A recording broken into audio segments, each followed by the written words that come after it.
Hi friends, welcome back. For the given circuit, we have to find Vx. Let this voltage is reference volt,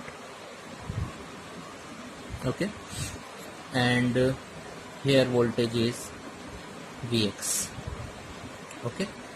So apply KCL at this node.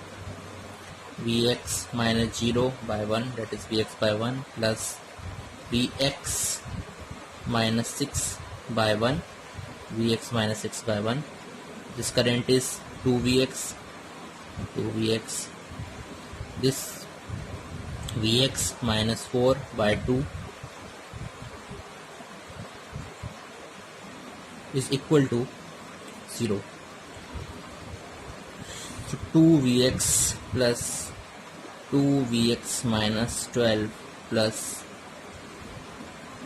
2Vx into 2, that is 4Vx, plus 4Vx minus 4 is equal to 0. So it is 2, 4 plus 4, 8, plus 1, 9Vx is equal to 12 plus 4, 16. So Vx is 16 by 9. So answer is Vx 16 by 9 volts. Thank you.